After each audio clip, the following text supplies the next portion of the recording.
No. I mean, like a lot of people, you start talking to Ward and the interview pretty much rolls itself out. I mean, you plan for a few questions and he answers them all on the first question. Before we get to that interview, we're just going to go through a few quick things here. First of all, if you haven't seen it yet, currently on our website, we have a survey on there. So right off the bat, you can go to dumpandchasepod.com. On the desktop, just look for the survey link at the top of the page by the banner. Cell phone, mobile, anything like that, look for the menu button in the top left-hand corner, and then that will take you to the survey link. Just a few random questions we kind of threw on there, just kind of get an idea of how people listen to the show, what they think about us, good, what people think about us, good, bad, indifferent, or any other way you want to look at it. Just kind of give us some insight, kind of help us up. We're coming up on season 6 here. And of course, like we said, we got to throw a little incentive into this. There'll be a couple of prizes. Those are listed on there. We may add another one. Justin will come over and do your laundry for you. That could end up being one of the prizes. We'll see how that goes. What? Okay. No. Did I not talk to you about this beforehand? Okay. Let me run this through legal. Oh, wait, that's me. Yeah, we're not paying for damages to, people's laundry machines, lint fires, things like that. Okay, so on to some Phantoms news, as much fun as that was. Of course, right off the bat, of course, somebody who's been very beloved in the city of Youngstown over the last couple seasons, Justin Varner was traded away to the Lincoln Stars. The Phantoms picking up a couple of draft picks next season, a phase 1 third round pick and a phase 2 third round pick. This one, I understand the situation that Justin is in and, maybe kind of needs this fresh start. Far as what he hopes his future plans will be. This one still hurt. Yeah, definitely. I mean, Justin is somebody I think we have taken for granted. Yeah. So kudos to Lincoln for picking him up for a couple of picks. I think he'll make a huge impact over there. And to the Lincoln Stars podcast guys, don't beat us up too bad on this one. Yeah, I've already had a quick little conversation with the Lincoln guys about it. They're getting an A+ human being in Justin Varner out there, so very, very lucky for them on that regard. And then, of course, news coming out: Phantoms tender this season. Zachary Moran committing to Boston University. What is it with this pipeline from Youngstown to Boston? It's a pretty well-respected hockey school, but. Yeah, I guess their scouting has taken up residency at the Covelli. That's who's taken up all the seats in the Huntington Lounge. I haven't noticed it, but they must be there. Yeah, so you have Zachary Moran committed to Boston University. You have Brandon Svoboda, who's also committed to Boston University. And then suiting up for Boston University this year, Shane LaChance, you know who that is.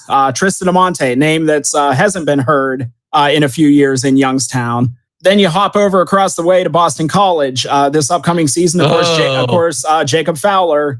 And then many listeners to the show, I'm certain, is still familiar with Jack Malone. Kind of a surprise there. Yeah. And definitely a rivalry between those two. So that's something Phantom fans can look forward to.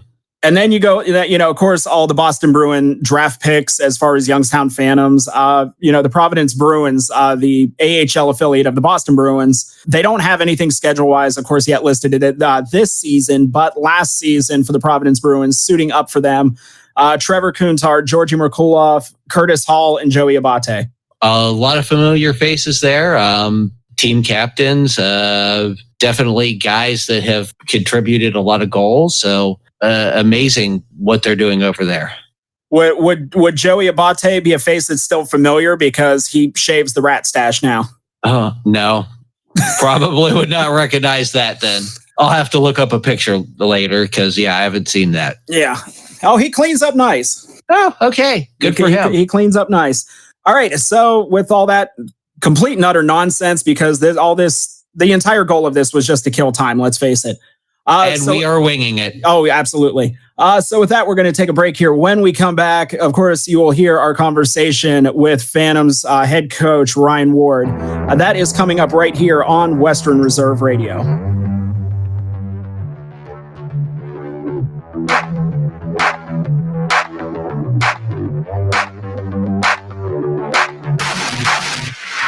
The Lena's Pierogi House is your home for the area's best variety of pierogies. Daily specials include the Polish platter, the Hungarian platter, stuffed cabbage, and halushki. Having a last-minute get-together? Lena's has you covered with a wide variety of frozen take-home pierogies and dumplings.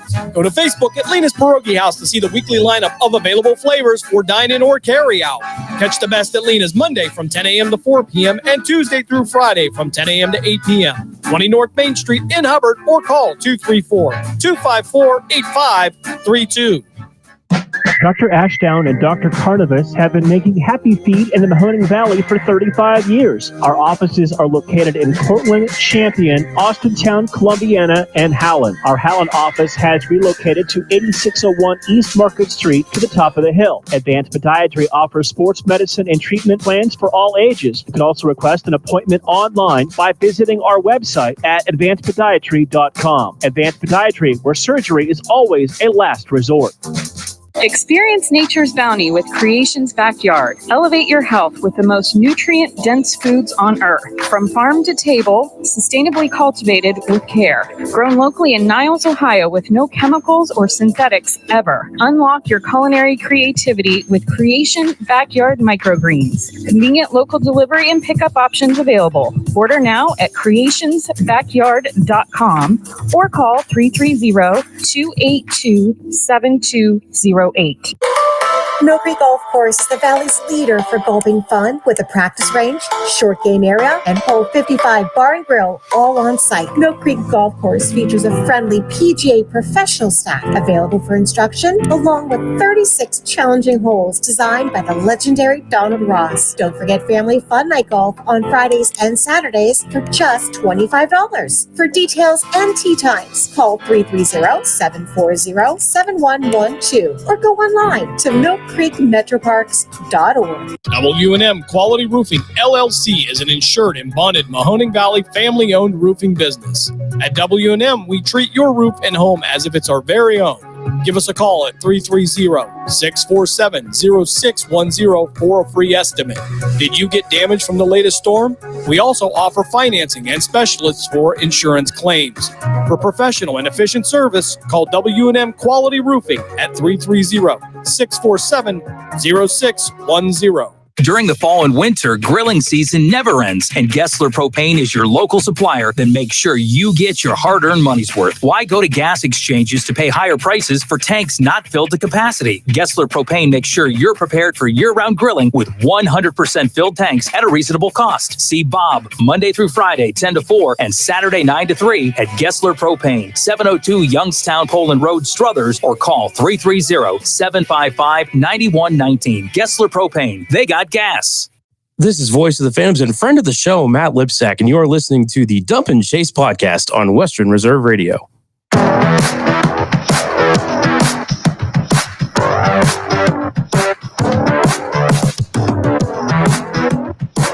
And welcome back to the Dump and Chase podcast on Western Reserve Radio. So anytime our next guest comes on, we like to give these giant, long, overblown introductions to him. We're going to keep it short and simple this time. So please welcome back to the show the Clark Cup winning head coach of the Youngstown Phantoms, Ryan Ward. Ryan, thank you so much for sitting down with us again. As always, fellas, it's a pleasure to be here. Okay, so I'm going to get into this right away. This is the question I've had in my head for a couple of months now. We go to main camp. The staff, everybody, it looked like an episode of The Walking Dead. Everybody was tired. Everybody was worn down. The bags under the eyes, everything else. People sleeping on floors. Yeah, except for you. You were fresh-faced. You were energetic. What was your secret during main camp that apparently no one else figured out? Yeah, I mean, that's funny because every time I look in the mirror, I think I aged 25 years. But no, I think, listen, when you're coming off, obviously winning a championship, to me, there was, very limited time to, I guess the best way to put it is when you're in a routine every day and you go home for the summer, it's tough to assimilate back into normal culture, I guess. And this year we had an opportunity to just keep working. And to me, that was my favorite part. Like we had so much great, so much great momentum and so many good feelings that we just wanted to keep it going. And I think for me, I was super excited about the young guys we had coming in. We had obviously the two tenders with Sasha and Zach. And then I thought our draft was outstanding. Like I don't think that there's a team that's ever had as good of a draft, and that's credit to Coxie and Timmy and Desi and Worm and the guys that do all that and work so hard for that 1 to 2 days a year. And there was just so much excitement for me that I was excited to not turn the page, but just keep it going. And main camp to me was the best camp I've ever seen. And, I've been fortunate to be a part of a few of them. And our main camp this year, I thought was outstanding. Like, we had some of the toughest decisions ever. And there were guys there that could play on any other USHL team. And unfortunately, for them and fortunately for us, like, we just have such a great, crop of young talent, crop of older guys coming in and crop of returners that it was just exciting. It was exciting. And I think, that's what you live for. And you try every single day to wake up and love what you do. And there's certainly no place I'd rather be. Do you feel like maybe it was an advantage that there was such a short turnaround time between the end of the playoffs and the beginning of camp, that maybe, just being, just a few weeks, that maybe it didn't allow, like the players, everybody to maybe just become complacent in the fact of, hey, we're champions, that there was a quick turnaround to, all right, we got to start doing this for next season because that's what every other team in the league is doing right now? Yeah, I think it remains to be seen, obviously. But I think that there is an advantage. Like, I think when you play that long into the season and you win the last game possible of the year, it's always nice to keep that going as long as you can. I think everyone involved in the organization probably felt that, like, you never want it to end, and that was a way to keep it going. And from a human element, to see the guys that you just spent all year with, and obviously we lost some guys, and forever they'll be part of our family, but to see the guys that were there and were returning, and you want to be with the people that you care about the most. And when you spend a season like that with a group of people, it's a special bond. And unless you go through it, it's really hard to explain. But it's a special bond with that group of people, and you're excited to see them again. So I think that was an advantage to us. And I certainly felt like we took advantage of it. Like, I thought our scouting staff and everyone did a great job, and our camp was obviously competitive. And, to see like the guys returning and how excited they were about our team this year, it motivates you to do it again. Now, this was your second main camp. I know this was I believe my fourth. Justin's been to a handful more than me. Speaking for myself, probably hands down, that was the most competitive camp I had ever seen. Definitely. Yeah, it was. We had really good players. And we have a bigger camp, and there's a lot of reasons for that. Like, I think we're an organization that, we're not stubborn. We're not arrogant. Like, we want to find players wherever they come from. And a lot of times at that camp, Ryan Botterill is a great example. Like, you get these free agents that come to camp and you're blown away. And this year, the free agents were outstanding. And again, like, made a lot of hard decisions for us, and it was competitive. It was competitive from day one. And when we cut down to the All-Star games, that was like watching USHL hockey. Like, guys are trying to make a team, and it was great. So kudos to everyone in our organization who sets that up and does a good job finding these players. And we obviously, for another year, we took a free agent out of camp and expect him to be a big part of our team. So, we're excited about the camp, the process, and everything that goes into it. Now, when we had talked to Andrew while we were at camp, and I think he hit the nail on the head that with those all-star games, you were seeing two USHL caliber teams on the ice. Do you agree with that? Yeah, we joked about it as a staff. Like, we legitimately could have two USHL teams in Youngstown. Like, even the guys we have coming to camp, like, we have some hard decisions to make down the stretch, but we have the depth that we have, the young talent that we have, the quality of people that we have. There is no question. Like, that last game, those were two USHL teams playing. And unfortunately, we had to let some people go. But at the end of the day, like, that's exactly what you want camp to be. Now, and the cliche is, it's a good problem to have, when you have that much talent to choose from. I mean, but at the same time, depends on who you're asking. I mean, there was times looking across the ice to where, all you guys were kind of situated, watching these games. There seemed to be some stress on your faces when you guys were kind of looking through these rosters and kind of making these decisions, comparing these guys. I mean, what was that process like? Fortunately for us, we have a group of people that are very, similar in their thinking. And, there's little differences. I mean, the difference between cutting a guy and keeping a guy comes down to like the very minute details. And you're literally breaking it down into molecules where, it's really hard. And for us, like, luckily, like, we all come to the same conclusions, and we have a staff that talks and debates and fights, and it's ugly at times, but that's what you need to have success and drive the organization forward. And there was certainly stress. I mean, there was stress from day one. Like, we had stress cutting down to 6 teams, cutting down to 4 teams, because you're leaving out players that should legitimately be in those games. And it's hard. And you have relationships, and you have agents that are there and agents that come to see it, and colleges are recruiting some of these guys that don't even make your all-star game. It's hard. It's super hard. But at the end of the day, I feel like we picked the best group of players to come back in next weekend, and we feel real confident about where we're at. All right. So, I mean, I know you're the type of person you'd love to name everybody, but I just off the top of your head, who's somebody that at camp, that somebody that you expected to do well, but kind of went a level even above that? Is there somebody just off the top of your head you could name? Yeah, I mean, there's a few. Like, I was really impressed. Like, Charlie Serrato was really good.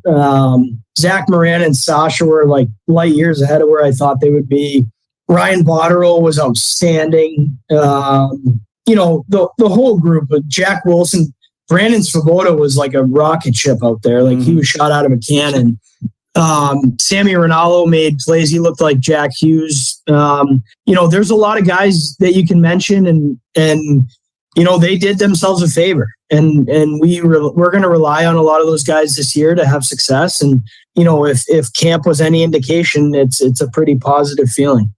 So to end out this segment, I'll just ask you, you were down in Nashville for the NHL draft, especially there, the kind of that 6-7 minute period at the beginning of the 3rd round. I mean, as a coach, you coach these guys. You're with these guys day in and day out. I mean, overall 6 overall, but especially just kind of in that like 7-minute stretch where 3 Phantoms go off the board. What was that like for you?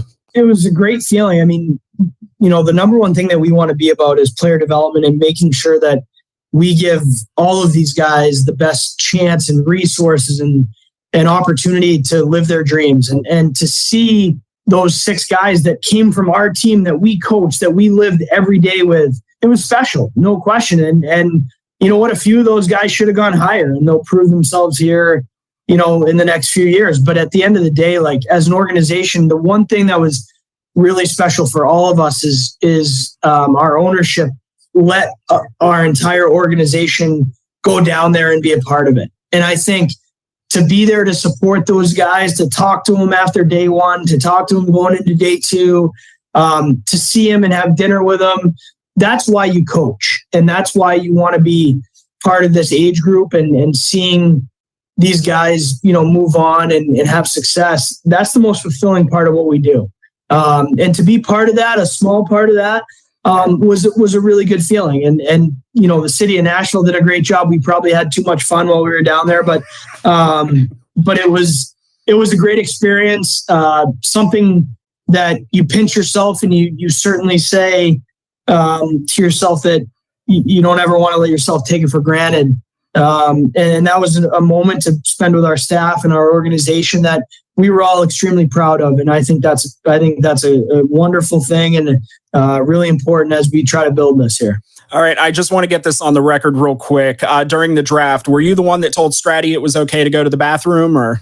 Oh. No, I think Stratty was probably done with the draft at that point. But no, no, it was funny. It's a great story. It's so Andrew. Again, he's just going to be himself every day. And if he has to go to the bathroom, he's going to go to the bathroom. So, no, it's good. It's great. You know what? There's not a better organization right now to be a part of if you look at their young players. So for Stratty and Will to keep the Ohio connection is something that's going to be really fun to watch down the stretch here in the future. And seeing Whitelaw run out and give Swoboda a hug. Was it Swoboda or? Yeah. Yeah, when they were doing those little press conferences, yeah. Just nice to see the guys supporting each other. Or yeah, I think that's what we're. Yeah, I mean that's what we're all about here. Like, there's a reason why we won, and we're a family, and every single one of those guys would do the same for each other. And seeing them, we were fortunate enough to get all of them together after they got drafted on day 2 up in the suites, and just talking to them, it was like talking to your family.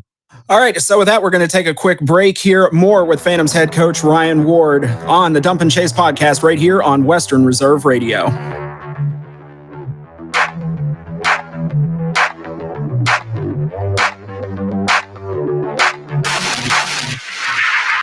Dr. Ashdown and Dr. Carnivus have been making happy feet in the Mahoning Valley for 35 years. Our offices are located in Cortland, Champion, Austintown, Columbiana, and Howland. Our Howland office has relocated to 8601 East Market Street to the top of the hill. Advanced Podiatry offers sports medicine and treatment plans for all ages. You can also request an appointment online by visiting our website at advancedpodiatry.com. Advanced Podiatry, where surgery is always a last resort. Shining Stars Dance and Baton in Niles, Ohio is home to state, regional, national, and international world champions. They offer a wide variety of classes for ages 2.5 and up for boys and girls. Celebrating over 31 years in business, the excellent staff of instructors will help take your baton twirling skills to the next level.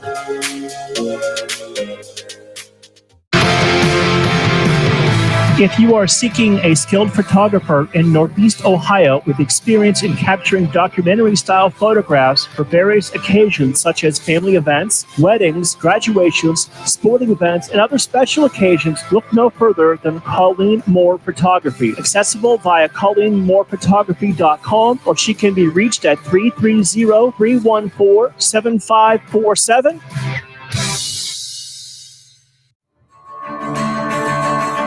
If you love history, head over to YouTube and check out Blogging Through History.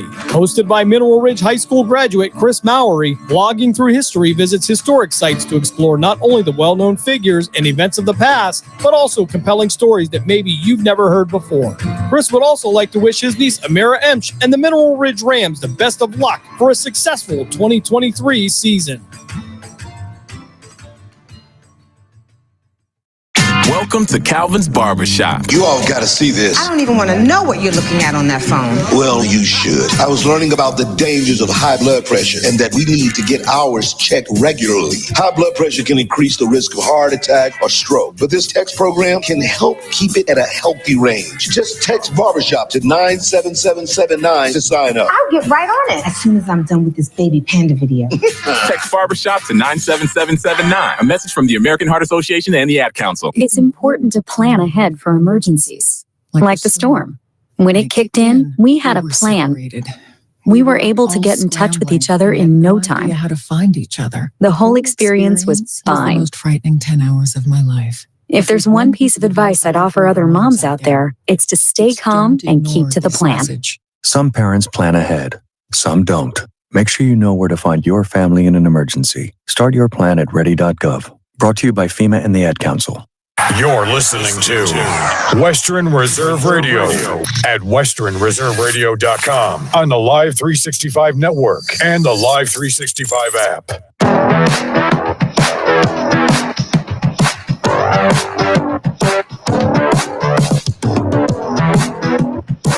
And we're back with the Dump and Chase podcast on Western Reserve Radio. Once again, we are joined here by Phantoms head coach Ryan Ward.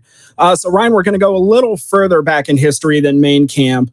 We had talked to you back after you were first hired as the Phantoms head coach, and you talked a lot about, just kind of the style you wanted to implement in Youngstown and the things that you wanted to do. how do you feel, going through the season, how that went, and like how much of that do you feel like you had to adjust as you got more experience and got further into the season?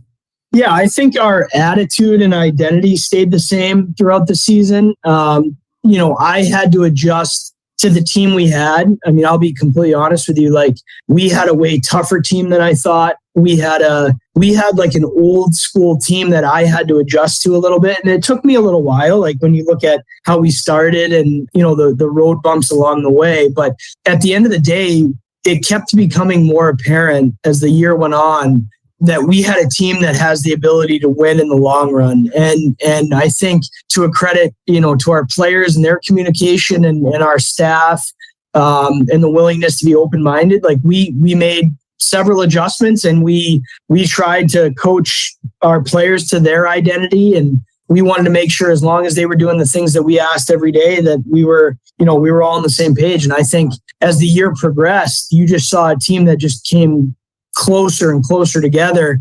And you know what, we had some adversity. And I think to us, like, we never got off the steering wheel and we always kept it exactly where we wanted to go. And that's a huge credit to our leadership. At the end of the day, the coaches are only as good as their players and their leadership. And we were just fortunate that we knew exactly how we had to do things, exactly how hard we had to work. And we had the player personnel that were willing to do everything that we asked. So there's definitely adjustments as you go through a season, and it goes both ways. And I think for whatever it's worth, we pulled the right strings, and those guys did a great job. Now, and you've talked about of course, the struggles at the beginning of the season, a new coach, a young team. For you, do you feel like it was kind of a gradual improvement, especially when you're talking about like going through like the end of November into December into January? Or do you feel like it was just kind of like a light bulb moment for the team? No, it was a gradual improvement. I mean, you can go back. I can draw you an exact map of how our season went. Like, we had the hardest schedule in the league to start the year. We had the youngest team in the league to start the year. And we saw signs as we were going through that tough stretch at the beginning that were right there. I think our goaltending was below average at the start of the year, and both of them would tell you that, and they know that that's how I feel. But we were a very honest group. We were honest with each other. We knew that we were close at the start of the year, and we just had to stay steady on the pedal. And we did that. And I think, as we grew as a team, as our young guys came along, as people got more comfortable, that just kept growing. And I think, it's tough to mimic and it's tough to do because you have to have the right people. But at the end of the day, that road is the most important road. And I think if we had it easy all year, if we were in first place all year, our guys wouldn't have been like they were. And to me, that's exactly how you want to, especially in this league when it's player development and they have a next step and a next step after that. I think that's what you want. You want to have the patience in the organization that supports that season-long growth. And it's going to be no different this year. We're going to be younger this year and we're going to have our bumps. Like, it's going to happen. But the key to it all is staying steady on the rudder and just making sure that everyone has a clear-cut focus on what the objectives are. Now, the kind of the joke we like to have is, listening to like all of the interviews you guys have done over the past few months, do a shot every time you hear the word culture. And that was something you emphasized to us, before last season. And it was something that you, as well as the other coaches, the leadership, everybody in the organization, kind of all bought in on. As far as the players, I mean, did it surprise you that it took as quickly as it did? I mean, that it was such a short time that it kind of took hold, or? I felt real confident because of our leadership group all year. Like, I knew there was never going to be any pushback from a standpoint of believing in what we're doing every day. I mean, we changed significantly how we worked every day, our schedule.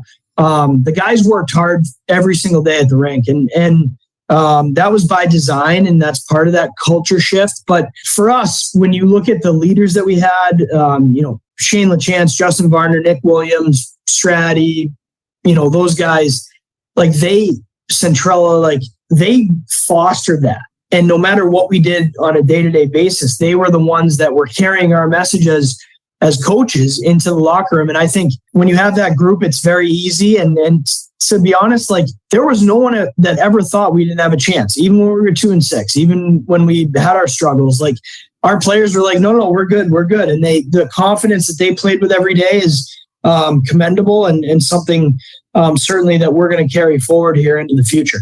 No, I mean, it's safe to say the last month of the season, you guys were playing playoff hockey. Anybody who's been, around the league long enough knows that not getting that first round bye in the playoffs, is going to handicap a team to a certain extent. So, I mean, it felt like that last month of the season was playoff hockey. I mean, was that an emphasis to you guys that you wanted at least that number 2 seed and wanted that first round bye, by the time the season was over? All year we talked about the first round bye.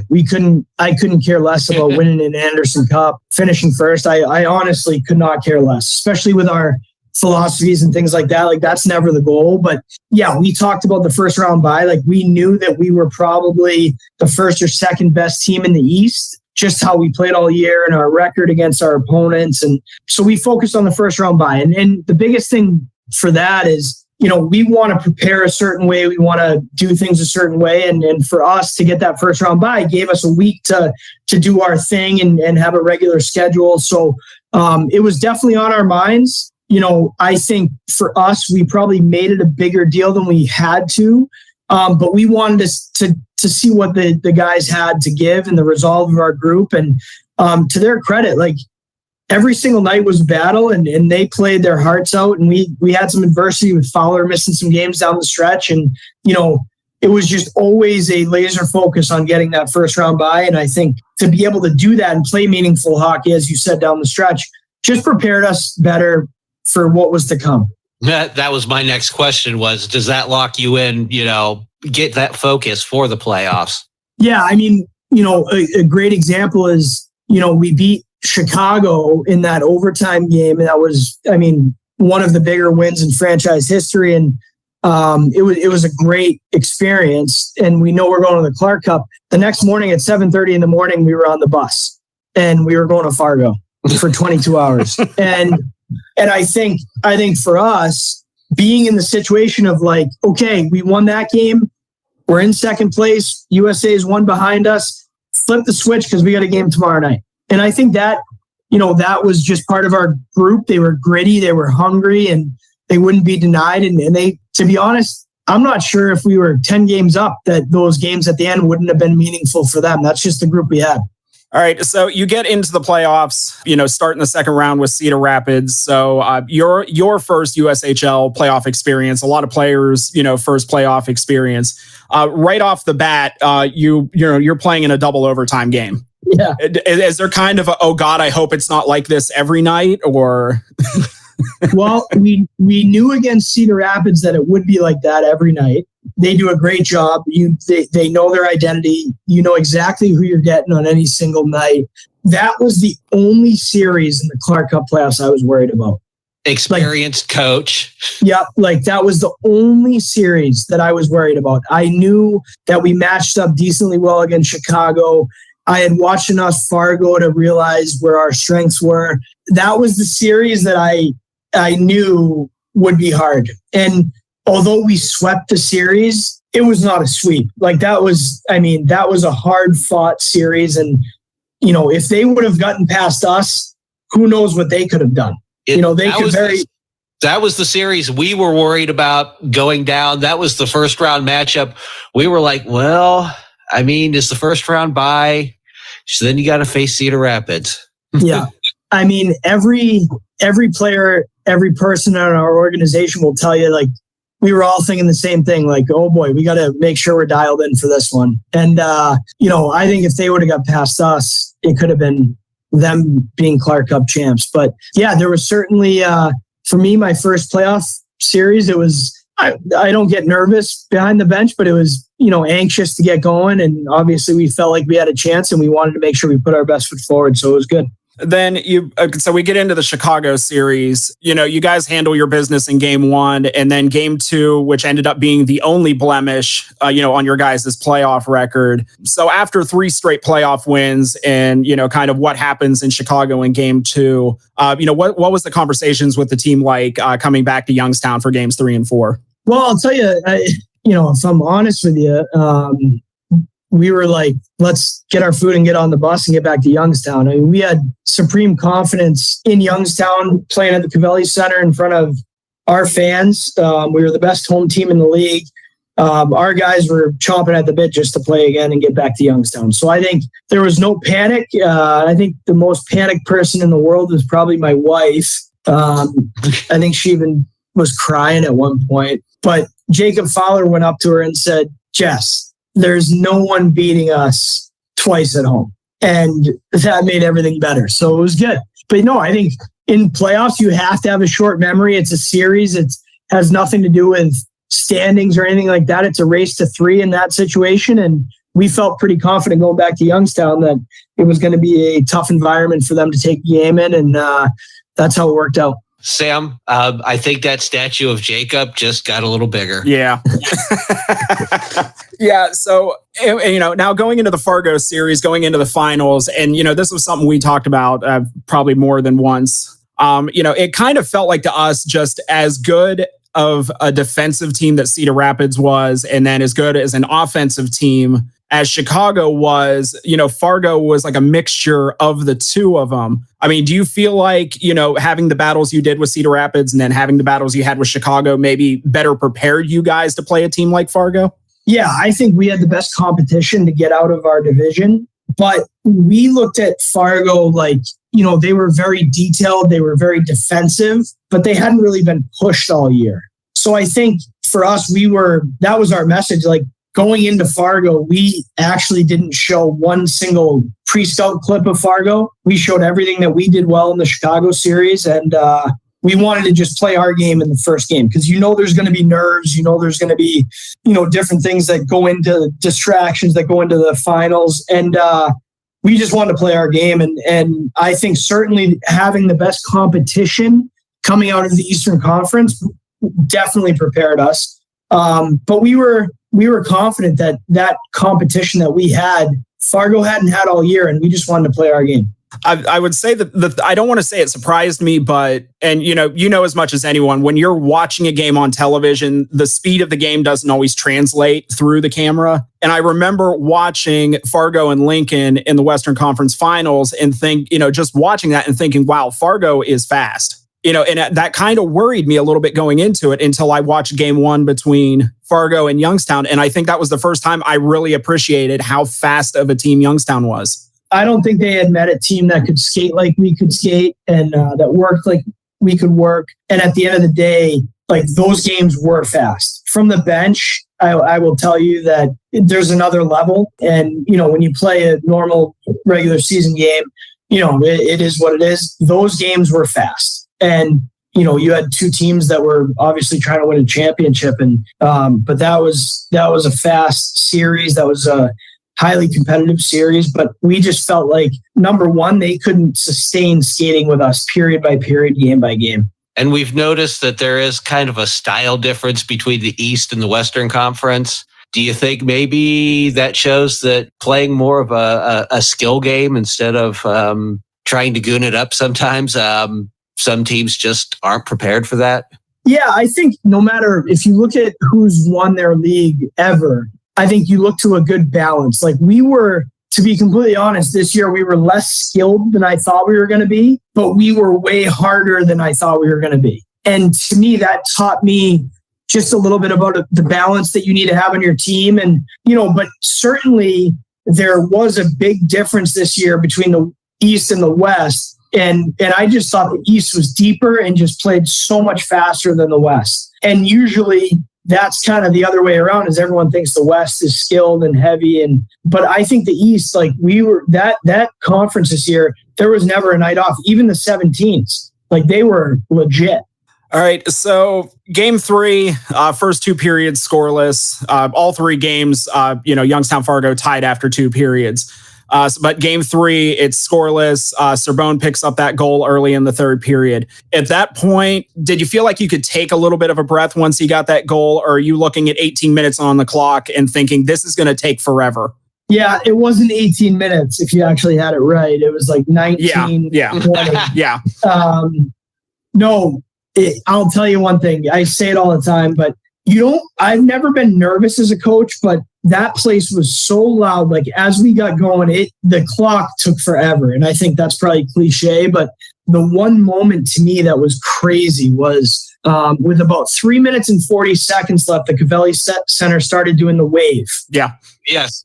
And I was like, oh, I haven't seen that since Fenway Park when I was 18. But then with about 2 minutes and 40 seconds left, they started chanting, "We want the cup." We were a little nervous at that. I was. Yeah. I was at least like, no. 3-0 lead, maybe 1-0. Yeah. So I'm on the same timeline then. So I realized like Fargo is notorious for pulling their goalie early. So, with about 2:20 left, we're trying to get our matchups and we're trying to get our 5-on-6 personnel out there. We're trying to make sure the guys know what we're doing off D-zone faceoffs, and they couldn't hear me. Oh, jeez. So now, like, I obviously probably need to spend some more time with Tommy Malloy and lose some weight, but now I'm running from side to side on the bench, trying to tell guys who they have, what we're doing on faceoffs, the objectives of the next 2 minutes, like blah, blah, blah. And I was sweating for the first time in my life. And I actually looked around and I saw my wife in the stands like this, like rocking on her knees. And for the first time in my life, I was like, holy shit, like this is going to be insane one way or the other. And, it was great. It was one of the coolest moments. You actually don't believe it until about 25 seconds after you actually win. So it was an experience like nothing else. All right. This is the question that I asked pretty much everyone in camp. I'll pose to you. The game's over. You celebrate. By all accounts, the celebration went well into potentially the next afternoon by some accounts. When you get that first moment where you're by yourself, nobody's around you, the noise is gone, everything's gone. At that point, what was going through your head? Yeah, that's a great question. I think the celebration went into the next week. No, but I think when you're by yourself and you actually have a moment to breathe, you just think of, for me personally, I weighed the feeling of what just happened versus the last 16 years of what I've had to do to try to get to this moment. And you think about the people that did so much for you, and you think about your wife and your kids who live in Illinois and make these sacrifices for you, and so thankful that they get to be there. And you look at the guys like celebrating with their smiles. And I think that's, you gave them a moment that they can always remember, whether it's with their relationships, their family, their teams. You just give them that moment of that they can reflect on. It's like a save point in their life. And I think you think about that, it's pretty overwhelming. It's pretty humbling. And you honestly, as a coach, like you start to crave it again. It's like hearing the Jumanji music when they open when the thing's in the water. Like, you're spending time with Zach and Sasha, and you're like, next year it's you. And you just try to keep building on that. And to me, it was like, let's flip the page and do this again.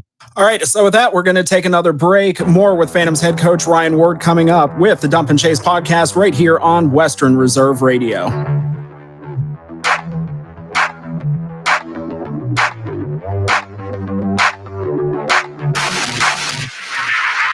Mill Creek Golf Course has been the Valley's leader for golfing fun since 1928. It features 36 challenging holes designed by the legendary Donald Ross and was voted a top 30 municipal facility by Golf Week in 2012. The Mill Creek Golf Shop is a certified Callaway Golf custom fitting center and is stocked with your favorite golf apparel and accessories. Mill Creek Golf Course is now booking tee times for this year's golf season. Please call us at 330-740-7112 or online at millcreekmetroparks.org.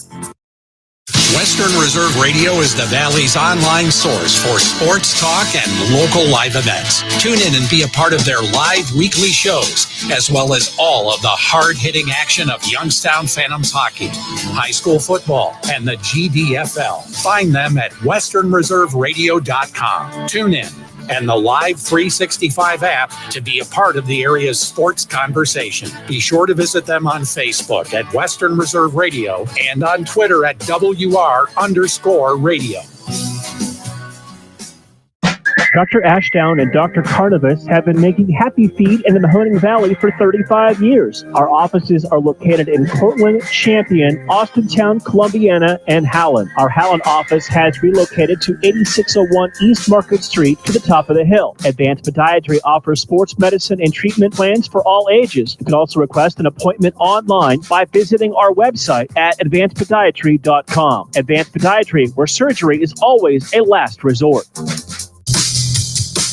Mahoning Live is your home for high school sports. We have all the scores on our social media platforms throughout the games. Enjoy our timely updates from local area schools year-round. You won't get the consistency and reliability from anyone else. Our number one priority is servicing our fans and getting them live news as it's happening. Follow us on social media, Twitter, Facebook, and Instagram at Malutic_live. And remember, our fans come first. It may be hard to believe, but people just like you are already saving money. FeedThePig.org makes it easy. Their simple savings plan teaches you how to start saving without going overboard, so you don't need to start foraging wild berries. I was skeptical, but these are actually pretty good. You don't need to sell your soul to the devil. $15 is the best I can do. You just need FeedThePig.org. Don't get left behind. Get tips and tools at FeedThePig.org. Brought to you by the American Institute of CPAs and the Ad Council. Welcome to Calvin's Barbershop. You all got to see this. I don't even want to know what you're looking at on that phone. Well, you should. I was learning about the dangers of high blood pressure and that we need to get ours checked regularly. High blood pressure can increase the risk of heart attack or stroke, but this text program can help keep it at a healthy range. Just text Barbershop to 97779 to sign up. I'll get right on it as soon as I'm done with this baby panda video. Text Barbershop to 97779. A message from the American Heart Association and the Ad Council. This is Voice of the Phantoms and friend of the show, Matt Lipsack, and you are listening to the Dump and Chase podcast on Western Reserve Radio.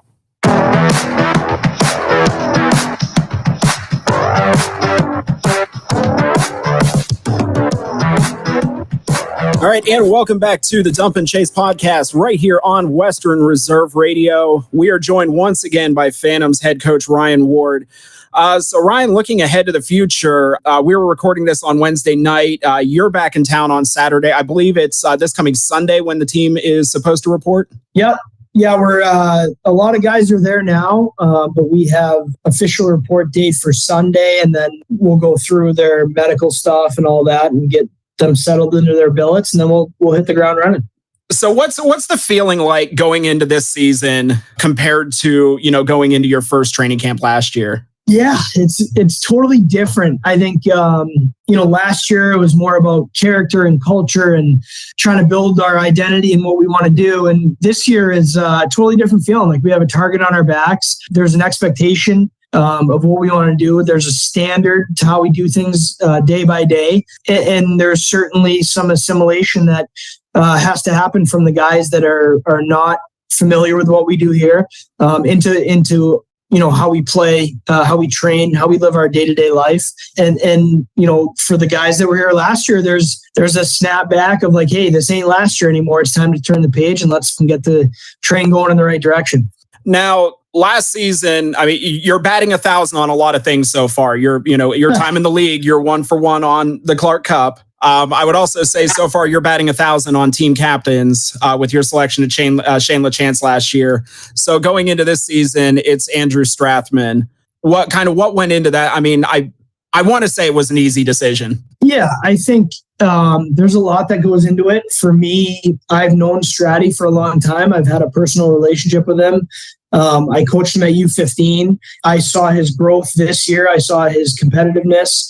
And as a coach, they're an extension of your coaching staff. And to me, Stratty wanted to be a Youngstown Phantom. Stratty has done everything that he said he's going to do, and he's back here, and he wants to be the best player in the league. And to me, there's no guy I would rather have carrying our message and pushing our organization forward than Andrew Strathman. The schedule for this year, you've only been 1 year in the league, so it hasn't maybe been as such a big deal to you, but the big news, coming into this season is the return of interconference play between the Eastern and the Western Conference. When we talked earlier about, kind of those style differences, do you see that maybe factoring into the season, something to factor into the season when you talk about that contrast in style between the two versus last season when it was all, Eastern Conference from the beginning to the end?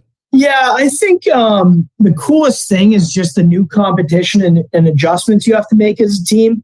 I think that will bring a different look and a little bit more up tempo and risky and mistake. It won't be mistake free. So I think that element will be awesome. I also think it's great for the kids to see Western Conference towns and teams. I think it's great for the exposure of our league that different people can see us. So for me, it's less about the stylistic because there's only so many ways to play the game, but it's more about the mental mindset of going into these different series where you don't know your opponent as well. And it keeps it fresh on the Eastern Conference side too. So I really like the kind of mental aspect that it's going to take to be ready to play every single game. And, 14 and 16-hour bus rides. Yeah. There will be some long bus rides, but for us in Youngstown, once you get out to Dubuque, you're pretty much ready to go anywhere else anyway. So I think we have a competitive advantage on that.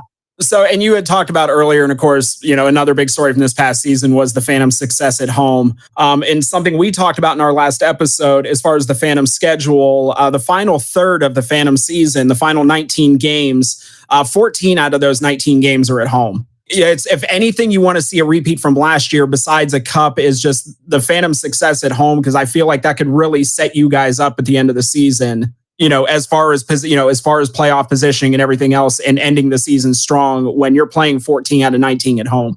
I think when you go on the road in the beginning of the year, you have a chance to bond with the guys that you might not know. And to be able to play 14 and 19 at the Covelli Center, we love playing in Youngstown.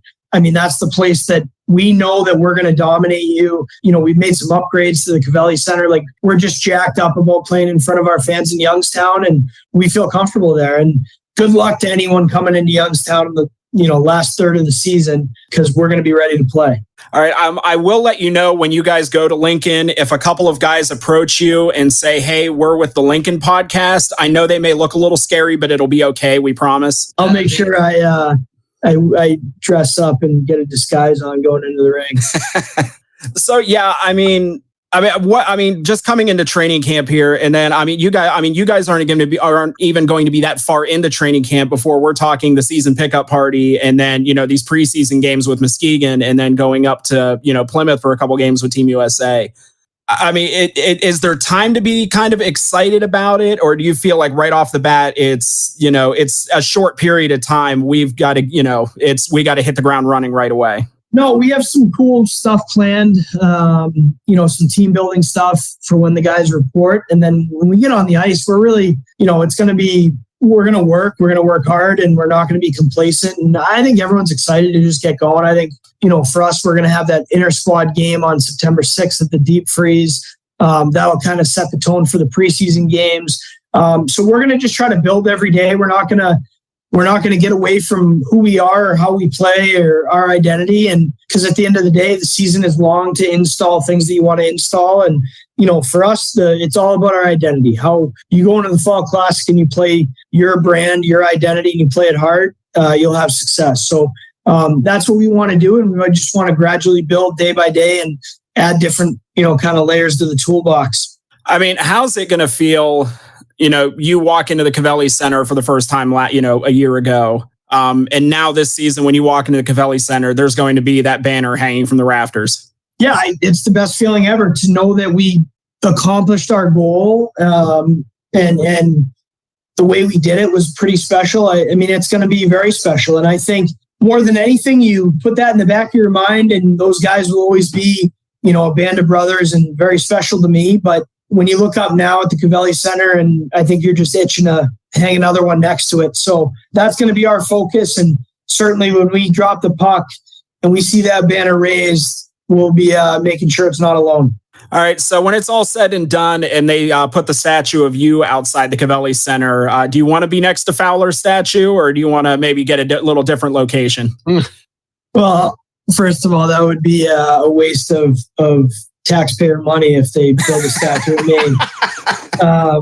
But if I had to have a statue, I would be 100% fine being right next to Jacob Fowler. All right. How about a bobblehead? Yeah, maybe just the bobblehead. Okay.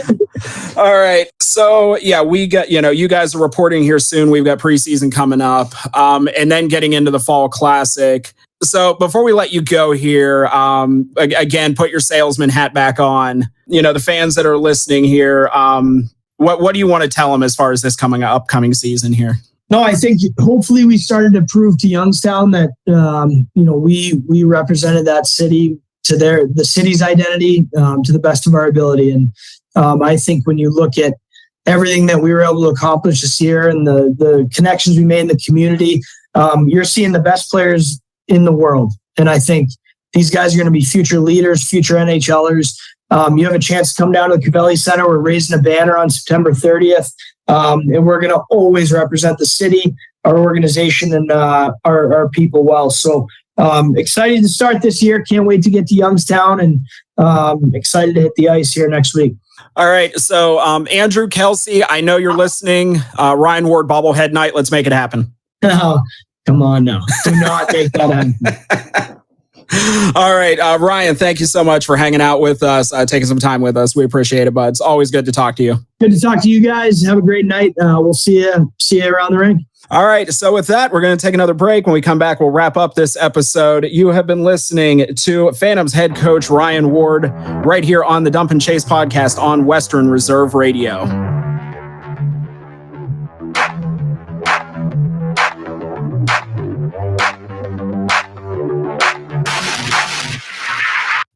Jesse's Dairy Cove is a hometown favorite, located at 3743 State Route 46, across from the gazebo in Mineral Ridge. Enjoy all of your favorite ice cream. We have over 32 hard scoop and over 40 soft serve favorites. We also have a large food menu, including homemade chili sauce, sloppy joes, pulled pork, fresh cut French fries, and mac and cheese. This fall, we'll start our homemade cookie and party trays. Visit our website at jessesdairycove.com to see our menu. At Jesse's Dairy Cove, we appreciate your business.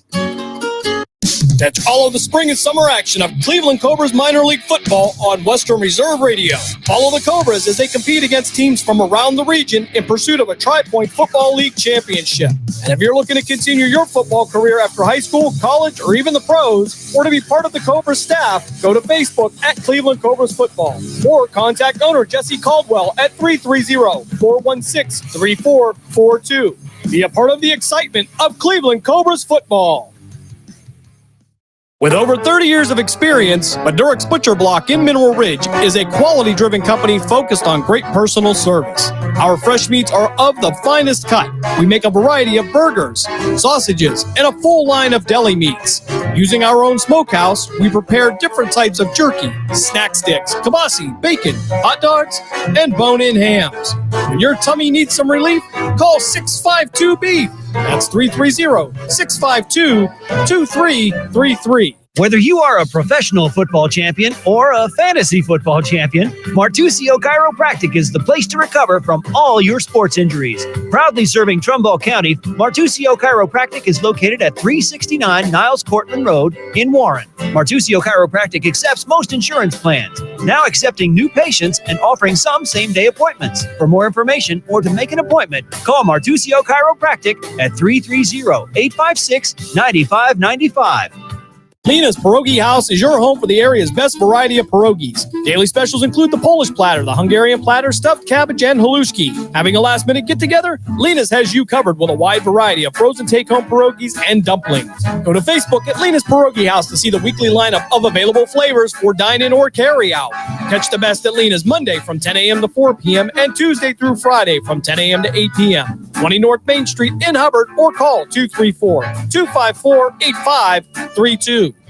This is Everett Fitzhugh, the radio voice of the NHL Seattle Kraken. And when I want to catch up with Youngstown sports, I tune in to Western Reserve Radio, WRDB, The Scourge. You're listening to Western Reserve Radio, WRDB, The Scourge, a part of the Sports Map Radio Network. Progressive presents the Sports Flash on Western Reserve Radio. Big Ten football this weekend. Number 4, Ohio State has the week off. They return to action at home against Maryland on October the 7th. The Buckeyes are 4-0. On the schedule this weekend, number 6, Penn State puts their 4-0 record on the line at 2-2 Northwestern. MAC football this Saturday, 0-4 Buffalo on the road at 1-3 Akron. 3-1 Miami of Ohio visits 1-3 Kent State. 3-1 Toledo plays host to 1-3 Northern Illinois. The Reds beat the Guardians 11-7 in Cleveland. Ellie De La Cruz had his first 2-homer game and drove in 4 runs. Cincinnati's won 2 straight. They're a game and a half out of a wild card berth in the National League. The Phillies clinched the National League wild card berth with a 3-2 win over the Pirates. Johan Rosas hit an RBI single in the 10th to win it. NFL tonight, the 2-1 Lions battle the 2-1 Packers. For lightning fast updates, download the Score app. It's free and one of North America's most popular sports apps. That's the Sports Flash. Chuck Sanders, Western Reserve Radio. The smarter way to clean your floors. It's time to make the swap. Swiffer Power Mop. Introducing the new Swiffer Power Mop, the all-in-one tool that gives you a mop and bucket clean in half the time. The solution's built right in, so no heavy bucket, and the pad has hundreds of scrubbing strips to get deep into grout. Don't mop harder, mop smarter. Swiffer Power Mop. Swiffer Power Mop. Exergen thermometers are more accurate than non-contact thermometers. As your children return to school, keeping them healthy is important. Clinical studies have proven that non-contact thermometers can miss fevers due to inaccuracies. Accuracy matters. That's why Exergen is trusted and used by medical professionals. Exergen is available at Walmart and Walgreens, so you can have a trusted and accurate thermometer for personal use. Learn more about why accuracy matters at Exergen.com.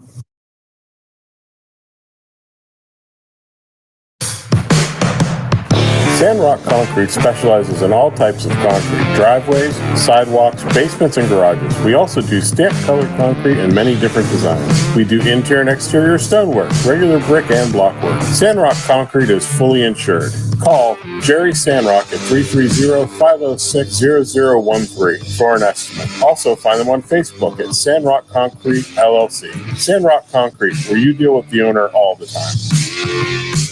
Half of that Jim Craven, Bob Gessler team. They have the Springfield Tigers every week. And we are going to talk about their matchup this week. And, they have also been somebody who have turned it on. They are 4-2. And they will have this week the Berlin Center Western Reserve Blue Devils, who, are also 5-1, like the Poland Bulldogs and the Niles McKinley Red Dragons. They are also playing extremely well. So we're going to talk about that matchup with Coach Bob Gessler. And then to finish it up at 6:45, I'm going to have my partner, Matt Lipsack, who, as I said on my Facebook page, and everybody is, I'm sure, that follows local hockey, the Youngstown Phantoms. Matt is the voice of the Youngstown Phantoms. He's been doing it since day one with them, and he does an incredible job. I don't listen to much hockey, but since me and Matt have become partners, I have made a point to listen, and he does an incredible job. I'm not just saying that because he's my partner. He obviously wouldn't have the job for so long if he didn't do a good job. So looking forward to discussing not only the homecoming game between the Mineral Ridge Rams and the Matthews Mustangs on Friday, but we're just going to talk about, high school football in general with all three guys, not just their games. And we're also going to discuss a huge game in NCAA football that I was at last weekend, the Notre Dame Fighting Irish and the Ohio State Buckeyes. Instant classic, went down the last play of the game. We're going to discuss that a little bit, especially with Mark Means. Mark is a huge Ohio State fan. What is interesting about Mark is under his roof is a extremely big Notre Dame Fighting Irish fan and his wife. So we're going to talk a little bit about, that game, about how that went underneath his roof. And for myself, a lot of people have trouble understanding how I can be this. I am both an Irish and a Buckeye fan. I just grew up, I went to Youngstown Ursuline High School, the Fighting Irish, Catholic school. Obviously, Notre Dame is a Catholic school, Fighting Irish. You see the connection. So ever since I was, a baby, I was reared to be an Irish fan. I was not a Buckeye fan when John Cooper was there. All of you out there, understandably, I'm sure you can agree with me. First of all, you have a non-Ohioan who does not really understand the gravity and the depth of the Ohio State-Michigan game. And obviously he didn't do too well with that. So when my ex-coach, Jim Tressel, took over the job, obviously I immediately switched to a Buckeye fan, and I've been one ever since. I will be honest with you. I was just a touch more Irish over last weekend than I was Buckeye. It was very disappointing. And we had incredible seats, husband and wife, chiropractor team, and family, as far as I'm concerned. Bobby and Becky all tour in Hudson, Ohio. So anybody needs incredible chiropractors, those two have a practice together. Bobby graduated from Notre Dame. He got his master's there, and ever since he has had season tickets every year. Very good friends of theirs, usually are always, sitting with them, but they couldn't make it. I forget why. We really, my wife and Stacy and I really didn't care. And we always, when they throw them up at us first, we 99.999% of the time accept. In fact, I don't think I've ever, so I'm going to say 100% have never turned them down. So I want to thank them for having us there. We had absolutely incredible seats, but where our seats were at the end of the game, both teams were at the opposite end of the field, and I could not get a good look at the number of players on the field. And anybody that's paid attention to what occurred in that game at the end, specifically the last two plays, the most important plays of the game, they only had 10 players. I've read the excuses. I've read the different articles. I'm sorry. That is so beyond unacceptable. In my opinion, that's a fireable offense. I don't know what went down exactly. There's tons of excuses. And again, I've heard the coach's excuse, but I'm sure we can all basically agree that, there could be some making up of what really went down. What it was they dropped the ball, no pun intended. And, how do you, in a game like that, have that type of situation? And congratulations to the Buckeyes. They eked out a win, but, I'm going to be honest with you all, the way that the Irish were playing, especially at the end of the game with their defense, if they had all 11 players in, I really think that game would have ended up the opposite. I'm sure there's a lot of people out there that are yelling right now saying bull, all of that. But if you watch the game, guys, the Irish were playing lights out defense. And then they take a player out of the mix. You have 11 versus 10. That's why they lost. So we'll discuss that a little more with all three gentlemen. It would have been really cool to see the entire stadium basically, empty onto the field. But I'm going to say, it was just absolutely incredible not only the game, again, an instant classic, it was just the feast of the eyes and the senses was just absolutely awe-inspiring. And, I sent quite a few, posts out during the game. And, I just wanted to give everybody a little bit of a sense of what I was witnessing, my wife, Stacy, and I. And it was just incredible. And, I would love to see those two play again in the national championship. Obviously, that's where I want both of them to make it. If not, then a bowl.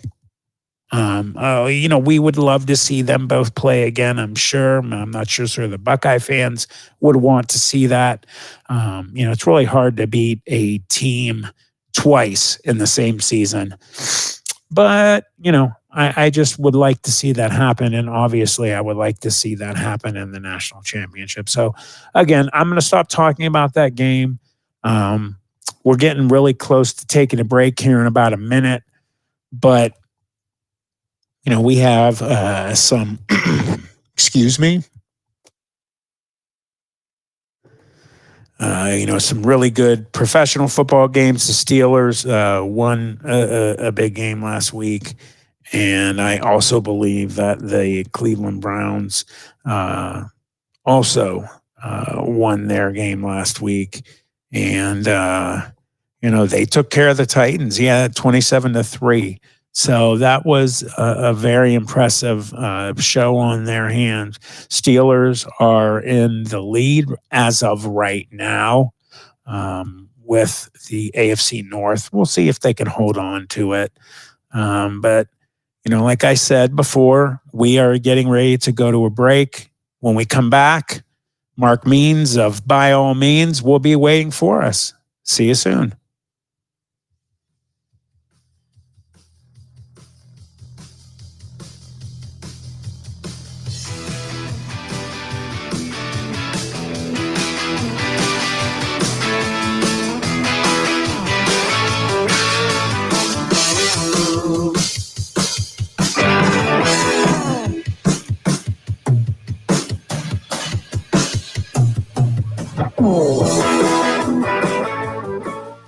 With over 30 years of experience, Madurix Butcher Block in Mineral Ridge is a quality-driven company focused on great personal service. Our fresh meats are of the finest cut.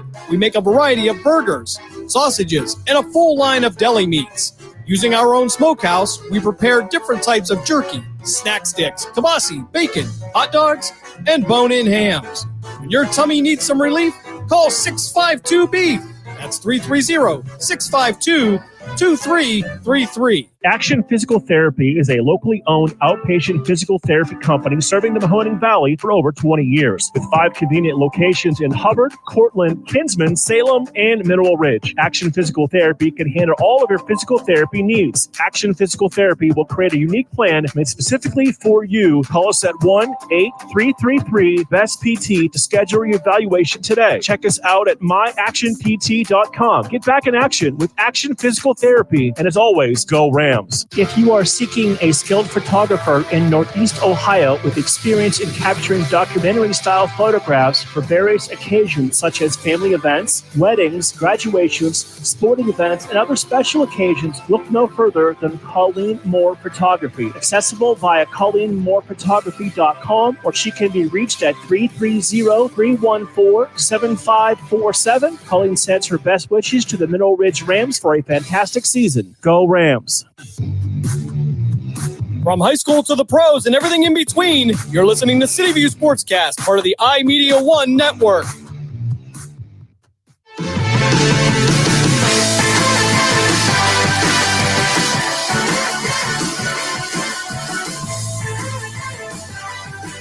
And welcome back to Just Football. I'm your host, Matt Empsch, and we have a guest on the phone. I believe Mark Means, host of By All Means on Western Reserve Radio, is on the phone with us. Mark, how are you doing? I'm good, Matt. How are you tonight? I'm doing well. Thank you for being here. And as you heard, and I'm sure a little bit before the break there, I spoke a little bit about your change-up this weekend with your game. Yeah, we made a bit of a change. That the live TV game was our original broadcast, and I don't do well with heights, and they wanted me to be on top of the press box. So we made a change to a game I won't have to travel as far to. Exactly. And I always get a kick out of when you have a game there because I guess you can just say you leave the car not too far. Right. So speaking of which, you have 2 5-1 squads, both of which are surprising a lot of people in the Valley. I don't think there was really anyone other than, I'm sure, both coaches that expected them at this point to be 5-1 of the season, but they are playing extremely well. I think Poland is just playing lights out. Now, granted, they had a loss last week versus South Range, but it was South Range. You know, it's interesting because you look at this series, Matt, it's the 34th meeting all time coming up between these two teams on Friday. Niles has only won 4 of those first 33 meetings all time. They have not scored more than 7 points in any of the last 5 games. Oh, wow. That is not too impressive. And, I'm sure that they were going to look to, take care of that unlucky streak there. The Dragons have really impressed me. I did not expect them to, again, be 5-1 at this point, but beat some of the teams that they've beaten. You obviously scouted this team. I remember you told me you were going to go check practice out yesterday. What should we expect when we see or hear about the Dragons Friday? The biggest thing that I was questioning going into this year was, I knew this team would score points. Anthony Budak at quarterback, Antoine Gardner, a 4-year starter. They were going to put points up. My biggest question was, could they stop teams from putting up points? And they have played, incredible defense. They've given up, I want to say, 20 points total in their last 4 games. So the defensive side has been there for them. They found a pretty good kick game as well, which Niles is always known for having good field goal kickers. So they've kind of put it all together. If they're going to stop this streak against Poland, if they're going to beat Poland, it's going to be with this group that they have right now. Yeah, I agree. They have, you and I actually went to see the Cardinal Mooney scrimmage at Niles. And, I was impressed with some of the linebacker play, some of the defensive back play, which, obviously against Poland, first and foremost, you're going to have to, stop the run. But, they can fling the ball around from what I have heard so far this season. So they have definitely impressed. Switching sides. Same question for you, Mark. What about the Poland Bulldogs? You know what? Poland's interesting. I mean, you mentioned, they lost to South Range last week, 21-7. The biggest problem in that game was, they had 4 turnovers in that game against South Range. You can never do that against a South Range team. I don't care if it's, Dan Yeagley or Coach Rock that's taken the program over this year, or pretty much any opponent. You turn it over 4 times, you're asking to get beat. So, not turning the football over, still hitting some of those big pass plays. Like, I'll be curious, when it comes to the quarterback play, is he going to be tentative or is he going to push the ball down the field like we know Poland likes to do? Yeah, I mean, you hit the nail right on the head talking about turnovers. I mean, two good teams playing each other, you turn it over once or you miss an extra point once. That could be the loser. But my God, how often do teams win? And we've seen it. I'm sure in your career you've seen it. I've seen it where teams have turned the ball over multiple times and eked out a win. But man, 90% of the time, you turn the ball over. I'd say even 95. You turn the ball over 4 times, you're losing. Yeah, I mean, it's so hard because you're giving teams short fields to work with. Your momentum is definitely against you when you turn the ball over, especially, if they turn the ball over on the road. Bo Ryan Stadium is going to be packed. They're having a tailgate party in the parking lot starting at 5 before the game, and with the football moms and the frontliners. So that crowd's going to be fired up. If Poland wants to win that game, they're going to have to score early and really take the crowd out of it. You bring up a good point. One of the things I've always been impressed with Niles fans, and my wife Stacy actually used to be the major advisor for Niles for years, and she actually was YSU's too. But one of the things that always blew me away through the years is when they've had good squads, and they should always be there even if they're hurting. But we know how it goes when you have your team is playing well, and you'll get more fans in the stands when they're doing well. But when they are playing well, like they are at the moment, Bo Ryan can be an intimidating place when they fill that home side. And that's a nice field. Cafaros have done a great job, giving monies for them to put that stadium together, that beautiful scoreboard. I was so impressed with that as well. So this is definitely, I would assume, going to be a huge game for the area in general. So I hope they really pack the stands. I can pretty much guarantee they will. Flipping the switch again, Mark, looking at other teams in the Tri-County area, the Valley, who jumps out at you right now, this week that, with obviously the games they've played, who really jumps out at you as some of the cream of the crop in the Valley? Well, I mean, you have to start with Ursuline because there's so few teams that are undefeated at this point in the season. There's so few teams that have played the schedule that they have played. I mean, they go, they play Fitch. They beat Fitch convincingly. They're one of only two teams in the Valley that are in the AP poll this week. And they're the only one team that's actually in the top 10. And they sit at number 3. So it's one of those where, they've taken on all comers, and they're not just winning those games. They're winning games convincingly, which is really making a statement across the state that, it's another loaded Ursuline football team. I 100% agree, and I'm not being a homer. Obviously, I played there, and my whole family went to school there. I talked to Coach Reardon coming up to this season, and he said one of the things that they are really utilizing, with their players, and they don't really have to do much, they said, because they have held on to that loss from Canfield from last year. Let's be honest. It's a double-sided coin. It's a two-edged sword, however you want to put it. You lose to a team in the playoffs that end up winning the state championship. It in one way, hey, we lost to the state champ, but on the other end, if we would have beat them, we would most likely be state champs. And I agree with that, but they have been holding on to that. They have been very upset about that. And he said, we have an angry football team. And, you always hear Ryan Day talk about he wants his Buckeyes to play angry. And that's how the Irish are playing. And they have, as you just said, they have not only been beating teams, they have been, really laying the wood. And, they started out with Steubenville, and they really beat them up. And as you said last week, they took care of Fitch convincingly, who, by the way, had just come off of 2 huge wins, one of which was beating St. Ignatius. So I agree with you. The Irish are playing lights out right now. What about some other teams that really draw your attention?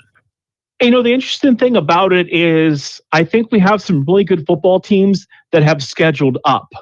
And they may not have the shiny record when the playoffs begin, but I think they're going to be very good football teams. I think Springfield and Fitch jump out at me at 2 teams that are going to have a few losses because of the schedules they put together.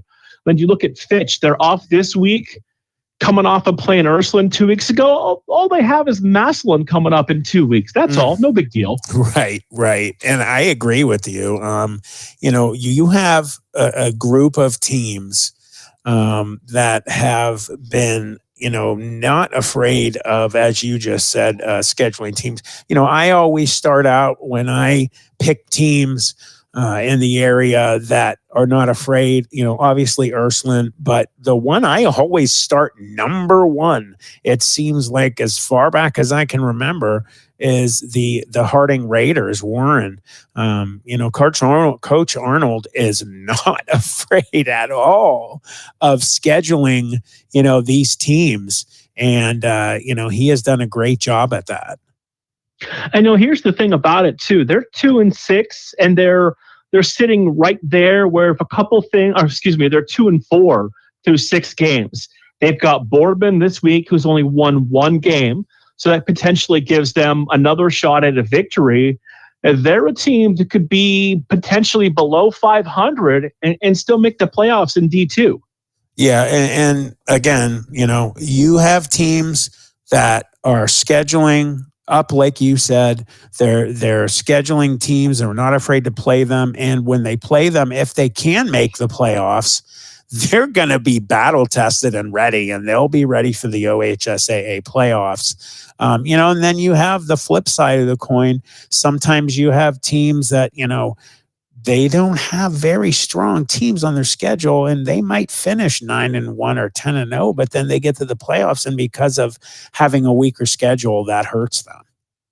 Right. I mean, you may be able to, based on your matchup, potentially win a game or 2.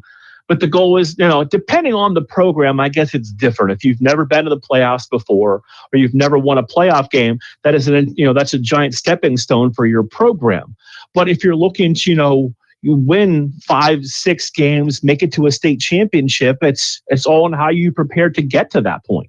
I agree with you. And that is, just how it goes in football, especially in the Valley and the state of Ohio. You need to be battle tested before the playoffs, or you're going to be one of those teams, unfortunately, that are going to be ending their one and done season, so to speak, really quick. Mark, what time is pregame for you on Friday and kickoff? So pregame for us is 6:40. We'll be set up on the visitor side, so you'll hear the polling, the bipartisan polling crowd on our microphones. We'll go on the air at 7:00. All right. Well, Mark, thank you very much for being here. We appreciate it. That's Mark Means. By all means, catch a show Tuesday at 5. Mark, take care. You got it, guy. Thank you.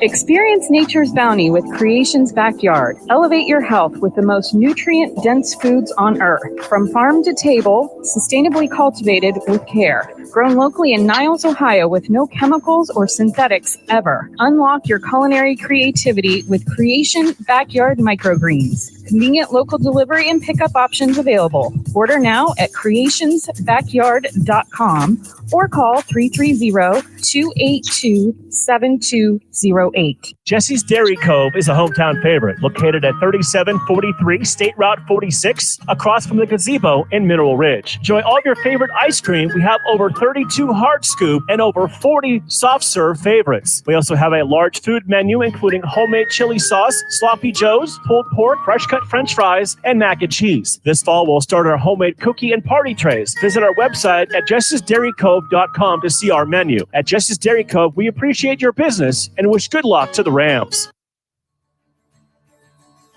If you love history, head over to YouTube and check out Blogging Through History. Hosted by Mineral Ridge High School graduate Chris Mowery, Blogging Through History visits historic sites to explore not only the well-known figures and events of the past, but also compelling stories that maybe you've never heard before. Chris would also like to wish his niece Amira Emsch and the Mineral Ridge Rams the best of luck for a successful 2023 season.